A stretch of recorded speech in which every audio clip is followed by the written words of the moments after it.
dari Singapura mestinya sama-sama ya di sana. Namun sebelum jauh ke sana, maka mungkin saya mengenalkan diri, sama yaitu nama saya Ahmad Rifai, saya dari UGM. Oke, untuk sesi kedua ini akan disampaikan oleh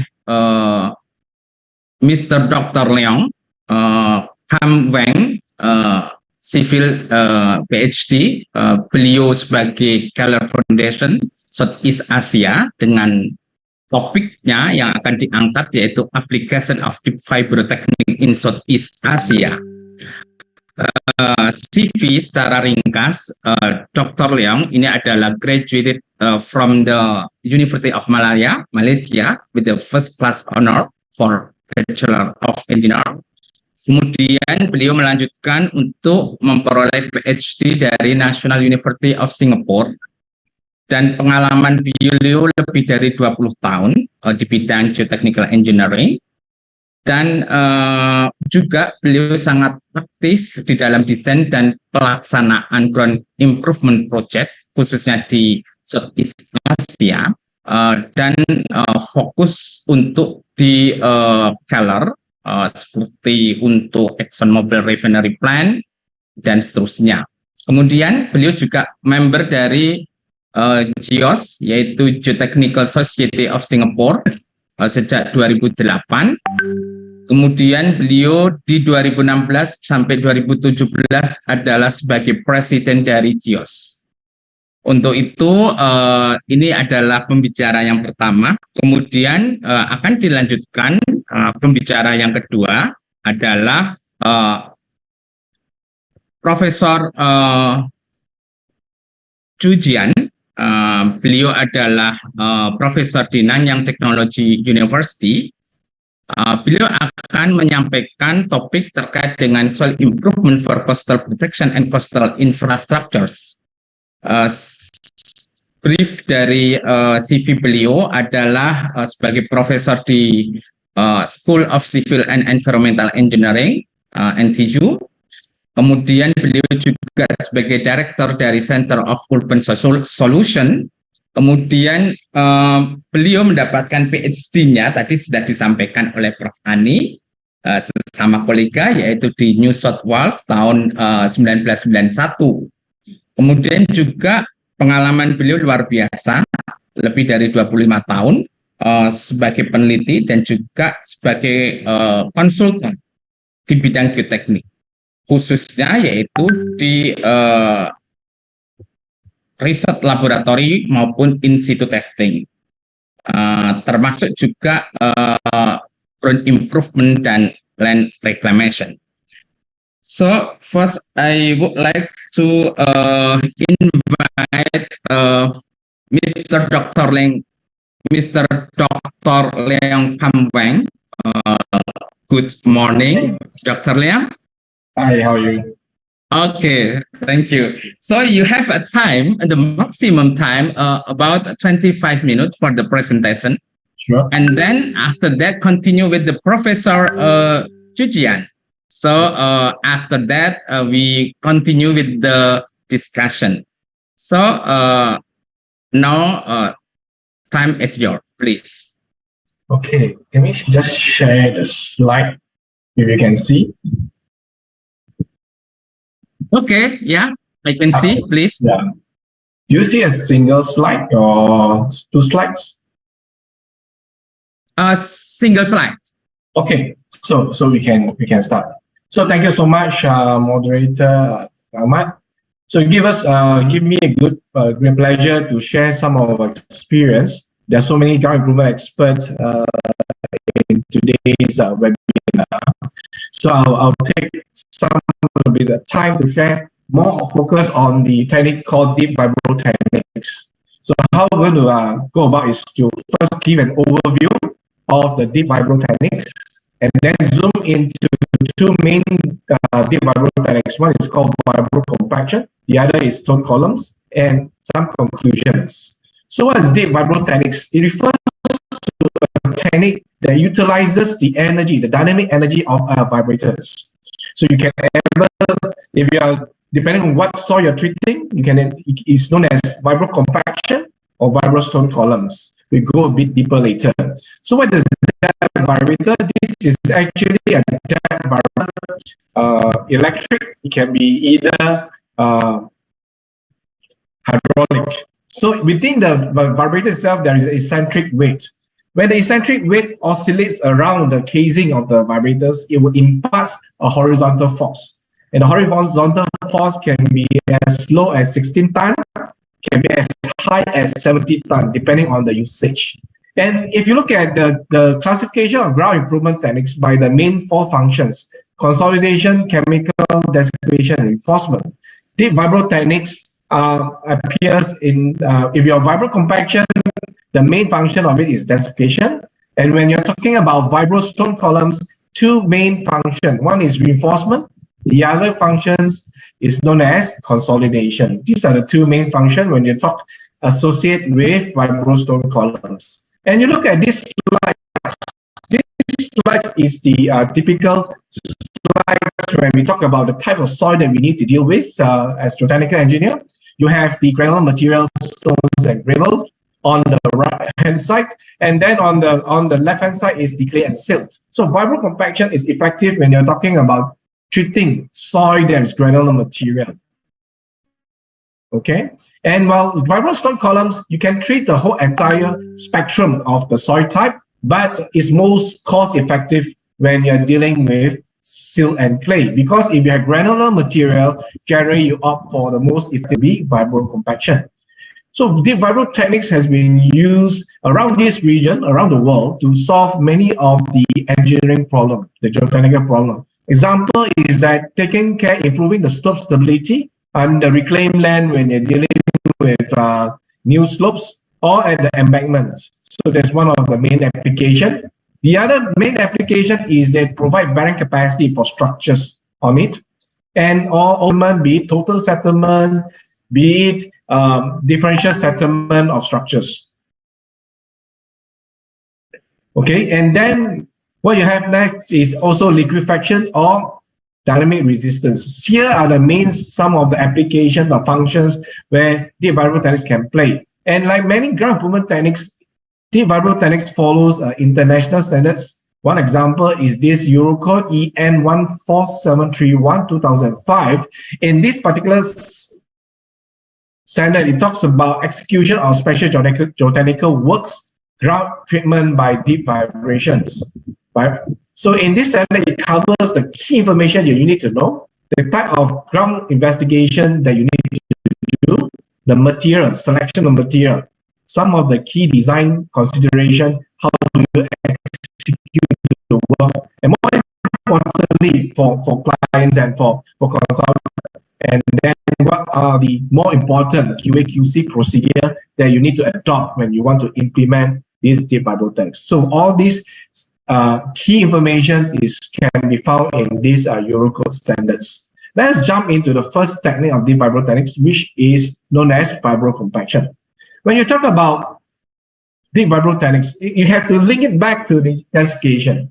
And one good example, analogy of densification is I always like to use this, is the rice bucket. When you buy a packet of rice, you bring it back to your kitchen and you fill up to your rice bucket. You fill up to the top, you reach the top, you still have rice. So what do? You shake the rice bucket. The moment you shake the rice bucket, the level of rice drop and you can still continue filling up. That's the simple analogy of densification. But if you want to do densification in an open area, you have to wait for earthquake to happen. And when you have earthquake happen, these are uncontrolled shaking. So what vibro compaction does is that it actually introduces a targeted shaking or vibration or densification to the sand layer at a certain target depth. So that's the basic concept of densification.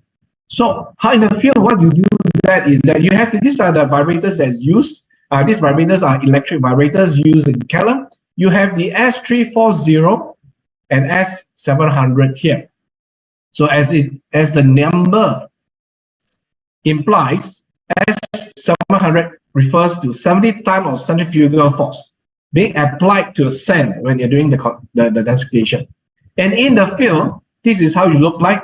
you have a vibrator that is connected to the vibrator string, depending on how deep you want. When it reaches to the depth that you want to compact, the vibrator is left there for a given time. So it's between half a minute to a minute. And the lifting height is about 0.5 to 1 meter. So when it happens, the vibration will cause the sand around the vibrator tip to densify. So when you repeat this process to the top, you end up with a zone of compacted sand. And depending on spacing that you choose, you then can densify the sand according to your required densification effort that you want in your design. So in the field, what you need is that these are the key components of the Vibro compaction. First, you need is a source of water, which is you can even dry, you can even pump from the sea or river, or you have a dewatering system. And then this water is kept into a water container and pumped through the vibrators. So water is required when the vibrator needs to penetrate to the sand, loosen the sand to penetrate the vibrators. And during the compaction, you don't need much water.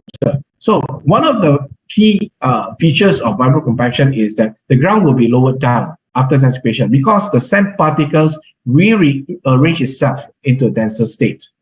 A very good photo here, you can see here. This is the top of the sand layer. That's before compaction. This is after compaction. There's a real proof of densification. And the rule of thumb that we always use is that the ground lowering is about 5 to 10% of the sand thickness that you want to treat. So that's one of the guidelines you can adopt. And one of the geotechnical benefits of doing Vibro compaction, one is increase in the relative density. From a loose state of about 30 to 40%, you can achieve as high as 85%. Or increase in the load bearing and settlement characteristics. You can check it by the increase in, if you measure it by the CPT, that's QC value, or SPT value. So you can achieve in more than 200 megapascal of QC values if you measure by the CPT rigs. Or increase in the stability of soil due to the increase in the friction, soil friction angle. So a compacted sand can go up more than 35 degrees. And finally, mitigating earthquake and liquefaction of the soil. These are the key geotechnical benefits of the Vibro compaction. One of the key things that you need to think about when you talk about Vibro compaction, that how do you determine the suitability of the sand that you want to densify? And one of the good guidelines is the use of the tool of CPT rigs to measure the QC value and then the stiff friction in order for you to get a friction ratio. And one of the good work done by Masat in 1991 is that he has developed this chart called where the y-axis is the cone penetration resistance, QC, and the x-axis as the friction ratio. What he has demonstrated is that for sand, for granular material or soil with a friction ratio less than 1, this soil is very compactable. But when you are dealing with material that have friction ratio between 1 to 1.5%, it becomes marginal compactable. And then we're dealing with soil that is above 1.5%, you are not compactable. Basically, it's more silty and clay. Besides using this chart, a couple of factors you need to think about when you talk about choosing Vibro compaction is type of sand. Are you dealing with silica sand? Most of the sand that we have in this region are silica sand. So their sand are good for compaction. But for my colleagues in the Middle East, they are dealing with sand that's known as calcareous sand. Basically, almost 80% of the sand particles are shell. When you're dealing with these types of calcareous sand, one of the problems that you have when you Vibro compaction is a lot of energy is lost because the energy is lost in breaking, crushing the calcareous sand. So you will need to account for it. It's different from silica sand, while they are good in terms of transmitting the interparticle vibration that's induced by the vibrator. So that's one of the first factor. Second factor is the fines content. When you're talking about silt and clay, typically we say that the fines content has to be less than 10 to 15% of fine content in the sand layer. The reason is because that when you have too high a fines content, it behaves more like silt and clay. It becomes a damping effect. So a lot of energy lost because of the damping effect created by the fines content. The third factor is shell and carbonate content. Again, similar to the calcareous sand, we try to limit the shell content to be less than 10%. And finally, one important factor is the coefficient of uniformity, which is Cu. You can get this Cu value from your particle size distribution, which basically is the D60 over D10. What we want to achieve a Cu value of more than 3. The reason being is that we want to have a uniform and well-graded sand, because we want sand with various sizes. When we compact, the small sand particles, we will fill in the gaps between the large sand particles. Then you can achieve maximum densification. So these are a couple of factors you need to think about when you want to select the sand, whether it's suitable for vibro compaction or not. Let us look at some of the applications that have been used in this region for vibro compaction. And one of the major use is in the land reclamation. Here's one example in Singapore, in the Tekong Island. When the land is being reclaimed, you need to protect the new land from being eroded away. So before you build your stone revetment, you actually you compact the sand key and you compact the sand field above it, so that when you build your revetment, it's stable and it's able to protect the inlet. That's one of the main applications. When you create a land that is reclaimed land, one of the applications is to use for airport. This is the artist's impression of the Changi Airport Terminal 5 that will be resumed in construction hopefully by end of next year. And where it's supposed to be, when it's completed, which is T5, and also the third runway, will increase the capacity from 66 million from the current 4 terminals up to about 135 million passengers per year. So we are talking about a whole area of about 720 hectares. And in this particular project, being a very large-scale project, we actually mobilized up to about 33 numbers of vibrators working day and night, compacting more than almost 30 million cubic meters sand. And one of the important features that we see here is that you're doing this project next to an existing runway. So when you're dealing with existing runway, the problem they have is the air height restriction. Every equipment that you need to work has to be below the air height restriction for you to continue working. So for this particular project, because of the special feature, we have introduced a telescopic vibro compaction, which allows to make sure that this equipment always falls below the air height restriction, and you can continue to compact the sand in the closest area, the area closest to the existing runway. So there's one application. And vibro compaction also has been used quite a lot in the container port terminal. And this is a photograph of the Tuas Megaport, where the government is going to transfer all the CT container terminal back to in the west of Singapore. So you're talking about 4 fingers. They're planning for 4 fingers. Finger 1, finger 2, finger 3. Currently, finger 3 is under construction. We have worked in all these 3 fingers, doing compaction to support the very deep caisson. The caisson, the size, you're talking about 30 meters height caisson and a very deep sand key. So this particular project, we probably have compacted one of the deepest vibro compaction, marine offshore vibro compaction, up to about almost 56 meters below sea level. Okay, so that's the second application. The third application is that when you have your plant or structures in a reclaimed land, you can actually opt to do your regular footings or raft. So this is actually a refinery for ExxonMobil, where it's known as the Jurong Aromatic Complex.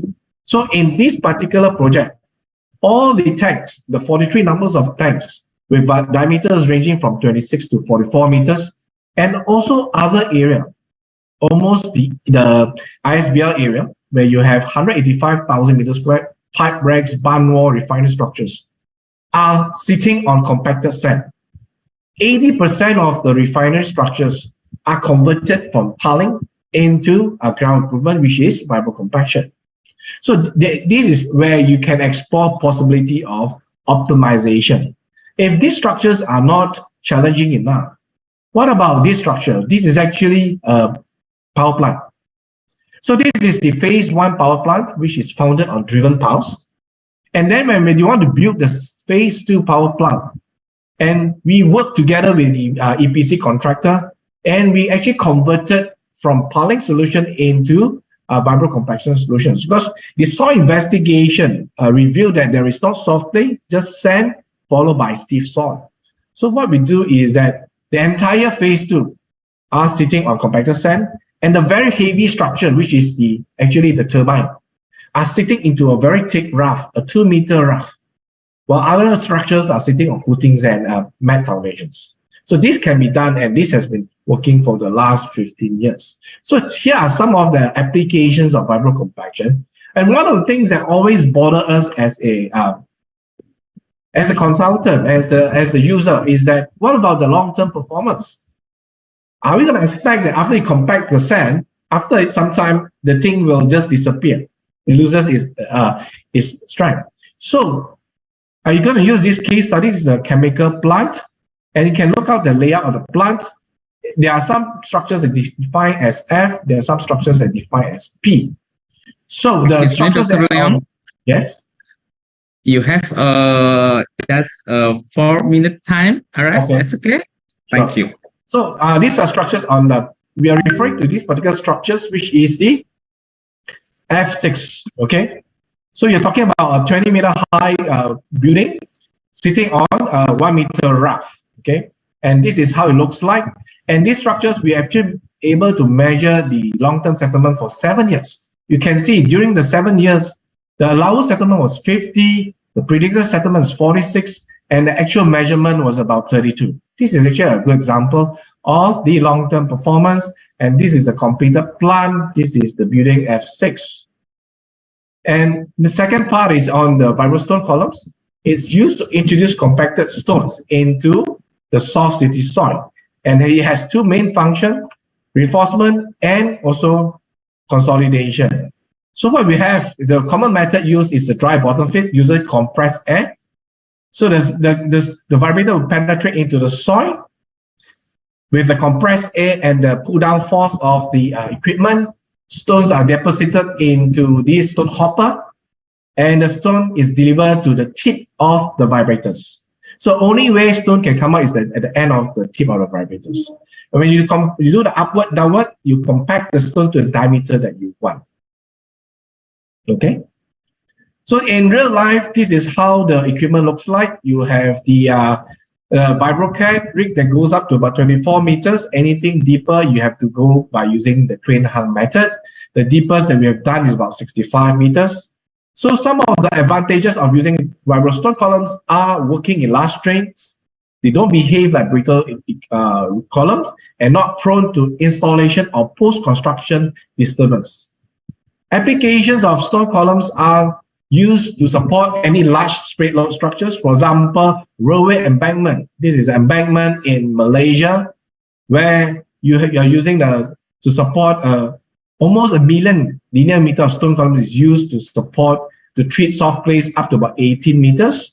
Or it can be used to support a bridge abutment, a bridge approach, where you have the structures on bridge on ball piles and the untreated section. So here we have actually stone columns supporting bridge approach as high as about 16 meters high. In Indonesia, stone column has been used successfully to support toll road embankments up to about 4 meter height. This is actually in Serang Palembang toll road. It has also been used to prevent liquefaction in the Jakarta airport, and also to use to support oil storage terminal. This is an example where it's done in the Karimun oil storage terminal, where the tanks here and also the substations and the office building are sitting on the Vibro stone columns. The beauty thing of this is that formerly it has a lot of boulders. So what the owner did was that they collected the boulders and it crushed into the stones. And we reused the stones back as the material for the stone columns. Itself is a very good green solution. Similarly to, just want to share one case studies on the long-term performance. This is actually a RE wall in a highway in Malaysia. It has been in operation almost 20 years. In Malaysia, you have a tin mining industry. So you're dealing with very, very soft clays. You're dealing with clays that is as thick as 12 meters with undrained shear strength of as low as 10 kilopascal. And when dealing with soft clay, this sometimes will have to happen. So here in this particular RE wall design was doing a 1 meter diameter stone columns with area ratio ranging from 15 to 25%, higher area ratio at the end of the both ends of the RE wall. The required settlement was 200 mm and the stability factor is 1.4. Here's some photograph of the soil that we deal with. In this particular project, we even have to install close to abutment. Okay. So here instrumentation is being used, inclinometers, stress cell, and also surface settlement. From the 2 inclinometers that is located in this particular case study, we have measured movement that is only 30 mm, so 1/3 of the vertical displacement. Okay, and if you look at the settlement, this is actually a very good example to demonstrate the consolidation benefits of Vibro stone columns. So the embankment, the height of the RE wall is 30 meters. You can see that 90% of the consolidation settlement occurred during construction period, within a month, okay? And the design requirement and the maximum settlement ever measured is about 100 mm as compared to the requirement of 200 mm. So it shows, this case it shows, demonstrate the two part, the reinforcement part, and more importantly, the consolidation.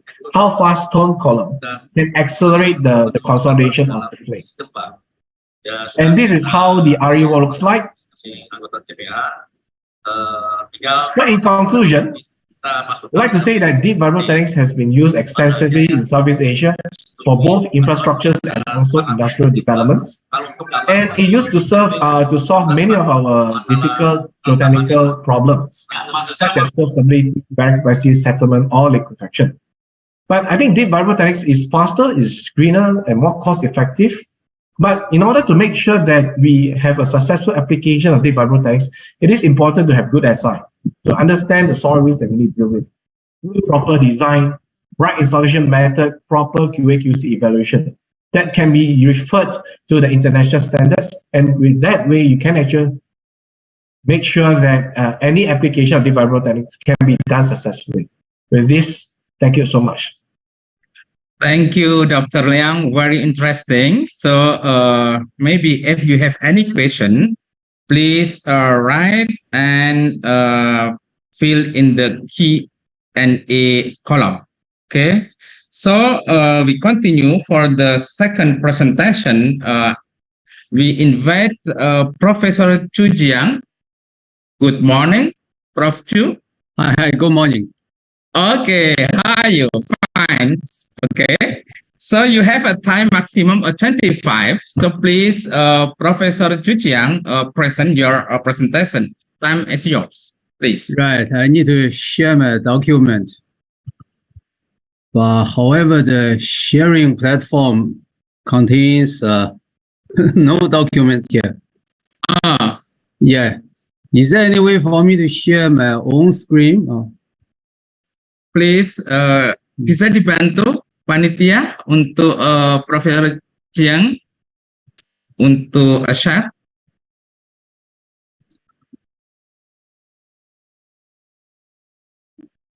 Hi, because this is share is not sharing my own screen. Oh, okay. Yeah. So please, sharing something else. Secretary, can you invite Professor Chu Jiang make able to share?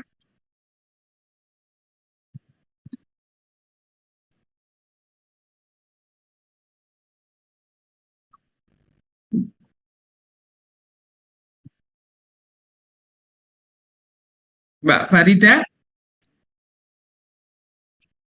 Yeah, is there any way for me to share my own screen? Oke. Bisa kamu membantu? Ya, sedang dibantu untuk dijadikan panelis, Pak. Mohon tunggu sebentar. Oke. Ya. Sambil menunggu Bapak Ibu peserta, apabila ada pertanyaan, mohon untuk bisa ditulis dan masukkan dalam Q&A kolom. Okay, and the process, Prof. Jiang. Okay. Okay, good. I'm not sure whether this is my screen. Okay. Yeah. No, I still not be able to share.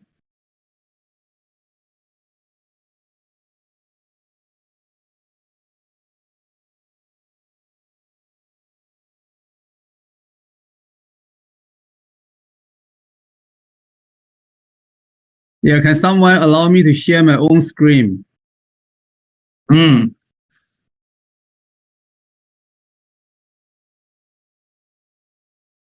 Oh,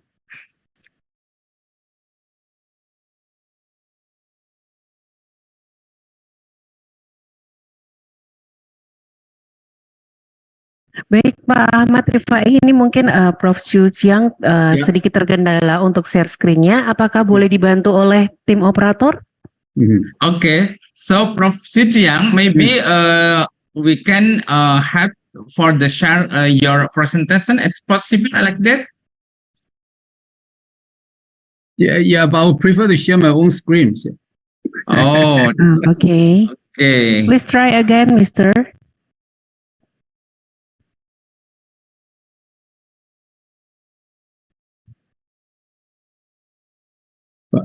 Can you let me share my own screen?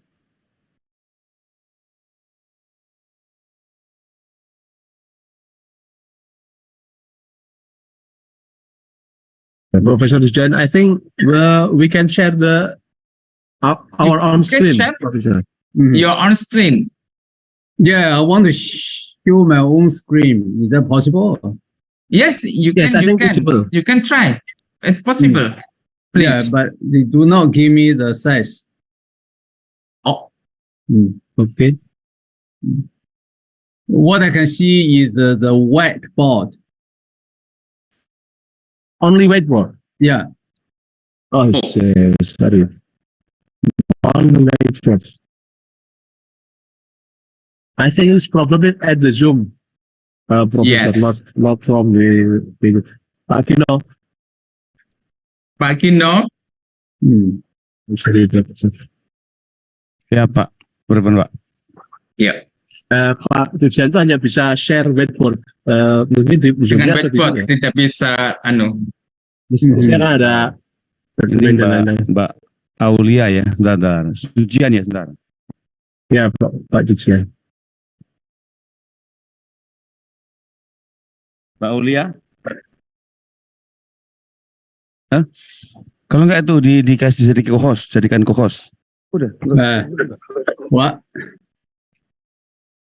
Ini di share panitia ya? Ini yang share siapa ini? Panitia kah? Iya, dari Pak Jujen. panitia Pak. Pak Jujen pengennya nge-share sendiri, jadikan co-host Pengen saja share sendiri. sementara. Ya, sudah jadi. No.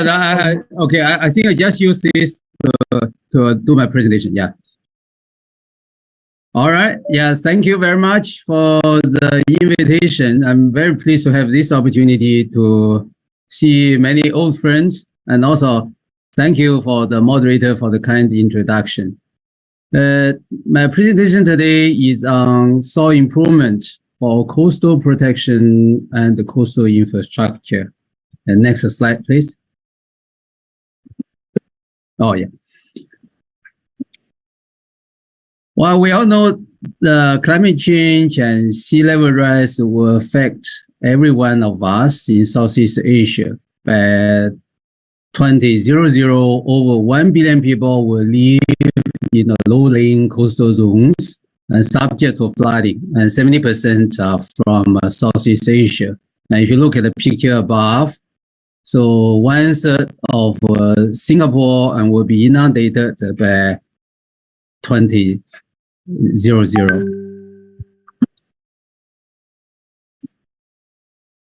Next page, yeah.